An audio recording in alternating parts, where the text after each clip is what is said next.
Good morning. Today is Wednesday, June 12th of 2019. My name is Jason Gama. I'm the Crop Insurance State Product Officer covering our Illinois territory for Compeer Financial. We wanted to continue the discussion today. Thanks for joining us on Prevent Plant and all things Prevent Plant. This is a complicated piece of the policy, and we wanted to continue to give you resources to keep you informed of all the many facets of Prevent Plant. And so we've been putting out some of these videos, shorter clips, to kind of dive into different specifics of Prevent Plant to keep you informed. At the end, we'll give you a resource to go out and see all of our recorded resources on Prevent Plant. You can get a good picture of how the program works.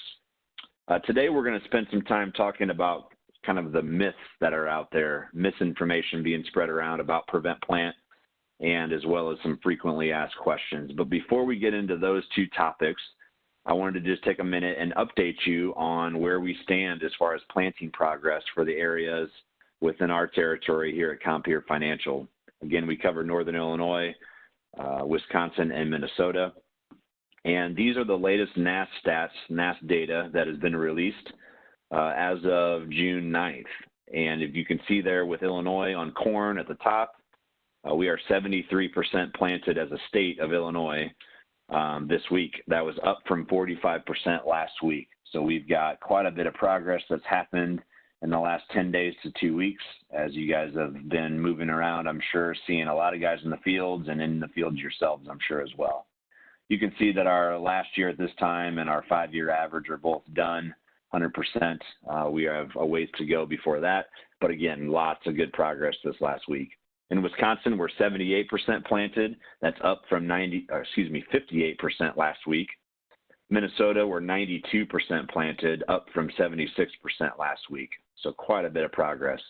We jump down to soybeans down at the bottom of this slide. We're 49% planted in Illinois this week for soybeans. That was up from 21% last week. Wisconsin, we're 60% planted, up from 34% last week. In Minnesota, we're 79% planted as a state, up from 51% last week. You can see with soybeans last year at this time, as well as the 5-year average for those areas, have been quite a bit more. And we know that that has been the trend of getting soybeans in the ground a little bit sooner than normal these last couple of years. However, this year, with the wet spring, we are behind. But again, some encouragement, guys are in the field planting, and some good progress is being made. Important dates we'll talk through again. If you've seen our other videos, this is a common slide. We'll keep pounding on it. We are past the final plant dates for both corn and soybeans in all of our 3 territories that we cover here at Compeer Financial.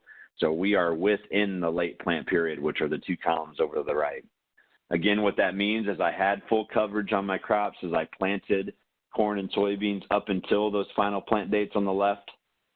Again, notice the Minnesota and Wisconsin dates are for the southern halves of those states. As you move north, those dates do change.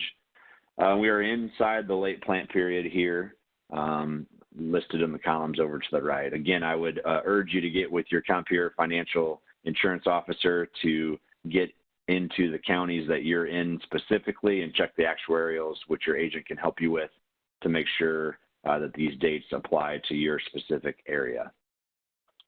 So I wanted to chat real quick about that late planting guarantee. On the previous slide, we talked about that there is a late plant period that you can continue to plant. And what happens during that late plant period is you start to lose 1% a day off of your guarantee. Not off of your coverage level, but off of your guarantee. And I just wanted to kind of walk through the math of that real quick so you have a good idea of how that works. So in this example, we've got a 200 bushel APH, we've got an 85% level policy, and we've got that $4 spring price that the price set at in the month of February. You do the math there, 200 times 85 times $4 gives you $680 of corn guarantee revenue. And let's say that we are planting corn on the 10th day of the final plant, or excuse me, of the late plant period after the final plant date. So we're 10 days late. We're starting to lose 1% a day, so that'd be a reduction of 10% off my guarantee. And how that's figured is we take that 200 bushel APH times the original coverage level of 85% would give us a 170 bushel guarantee. And then you're multiplying that by 90% because, again, we've lost 10% by planting 10 days into the late plant period. Would give us a new yield of 153 times that $4 would give us a new per acre revenue guarantee of $612. So you can see there was a reduction there from 680 to 612. Again, just wanted to point out that's not your coverage level dropping down by 10%. This is one of those myths that's out there. It's not 85 going to 84 and 83 and 82 and 81 and on down. It's your actual revenue guarantee, the dollars, the 680 down to 612. That's the reduction. Another way that you could look at this is if you just took the $680 of that revenue guarantee and multiplied it by 1%, you would get $6.80.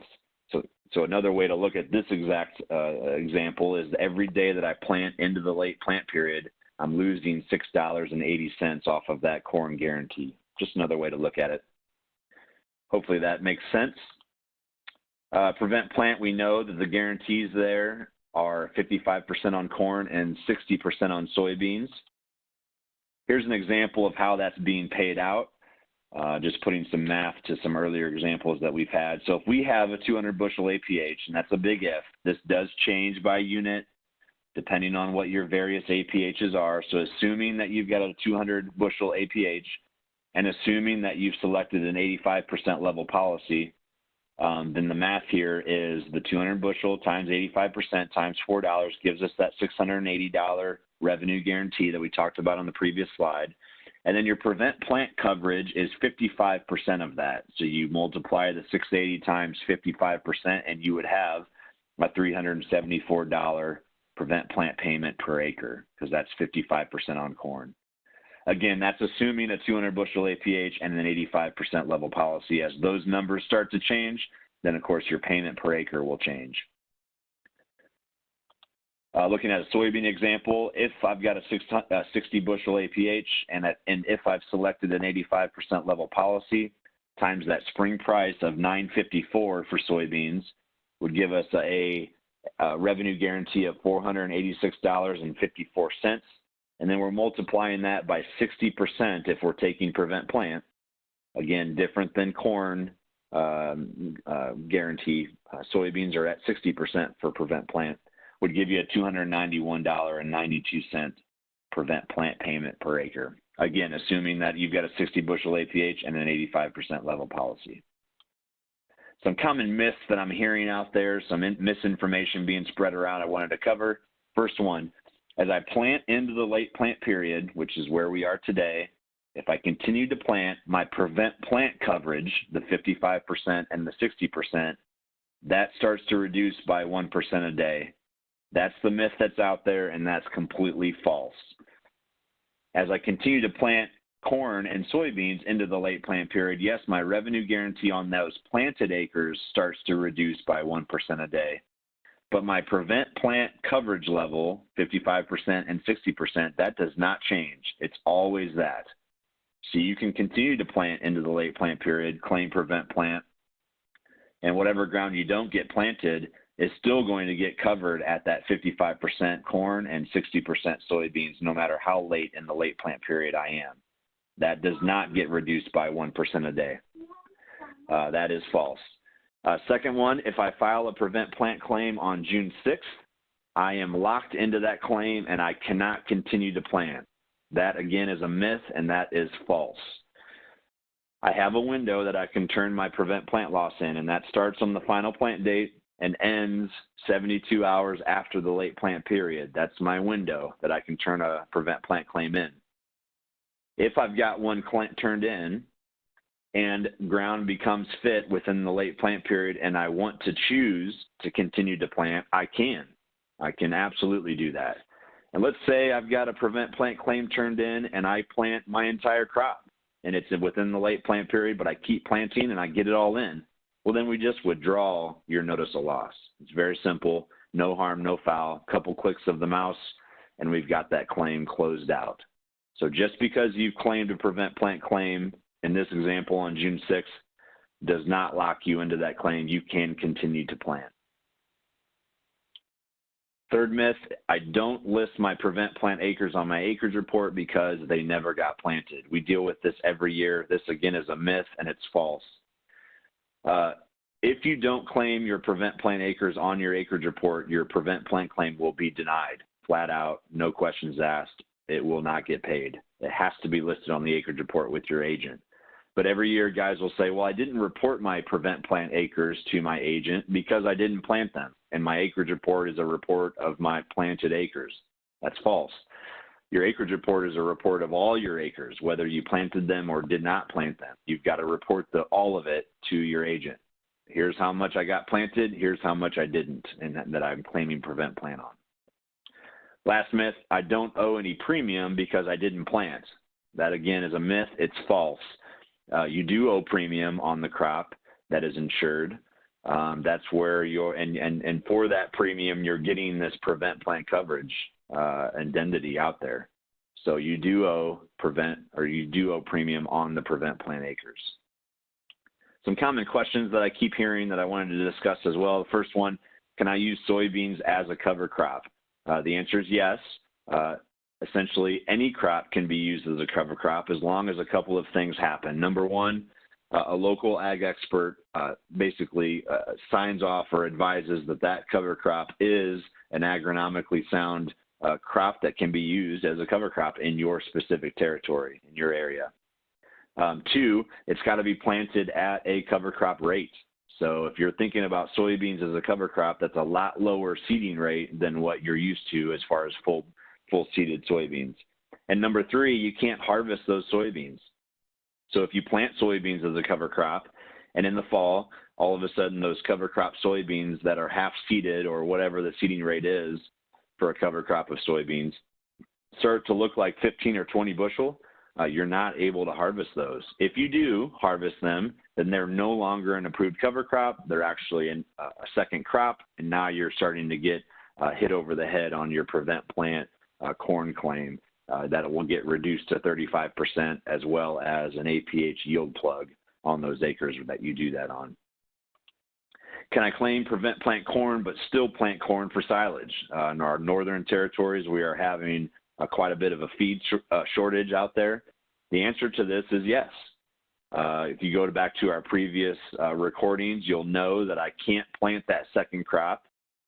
In this case, it's a little confusing because it's the same crop as far as corn goes, but in the world of crop insurance, you would claim prevent plant on your corn as long as general to the area, you've met the 2020 rule, all those things, all those boxes have been checked.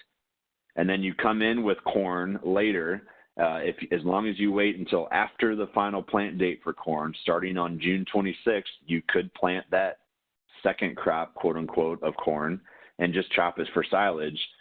Which is harvesting. So what would happen if you do this is your prevent plant corn claim will get reduced to 35% of the payment as well as that APH yield plug. But there's such a shortage of feed in a lot of our areas that guys are willing to take those two lumps so that they have something to feed. So you can do this. You just have to wait until after the late plant period of corn to put the second crop of corn in. I say second crop, that's just a play on words because you've actually not planted the first crop. You're claiming prevent plant on the first crop and following it with a second crop. Just happens to be corn again. Does the MFP payments that are being talked about and bantered about quite a bit lately, do they apply to my prevent plant acres? The answer is no. As we sit here today, MFP payments are only on planted acres. There are some coalitions that are out there that are having the discussion around whether there could be some relief on that. But as of today, that is not the case. So today, MFP payments are only being applied to planted acres. Sonny Perdue has come out and said that if there is any kind of wiggle room there, that they would definitely look at and contemplate applying those to prevent plant acres. But as he went on to say, that is not the case today, and that leverage does not exist as we sit here on June 12th. And last question we'll cover, I have an area-based plan of insurance like ARP and AYP. These are the old GRIP and group policies. what's my prevent plant coverage? There is no prevent plant coverage on those county-based policies.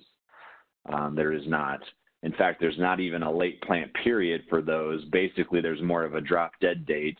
Whatever the end of the late plant period is for most areas, that is just kind of the drop dead date of where I can get that crop planted by. If I get it planted by that last date of the final plant date, for Illinois specifically is June 25th. If I get it planted by June 25th, it's insurable. If I get it planted after June 25th, it's not insurable. No late plant period there with those county-based policies. If you've got more questions about Prevent Plant, I would urge you to visit this website, www.compeer.com/preventplant. There are other videos out there dealing with cover crops and Prevent Plant in more detail, and maybe the decisions that we see you guys contemplating in more detail. We're also having these videos spread out on social media, Twitter, Facebook Live, and ultimately they're out on YouTube. So if you click on this website, it will take you to our website that has more of those videos linked out there.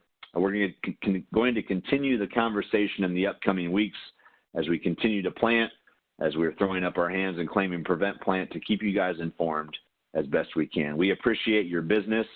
Please reach out to any of our insurance officers to further the discussion around your specific situation, as all of these are really a case-by-case conversation. We appreciate your time. We'll talk to you again soon. Thank you, and have a great day.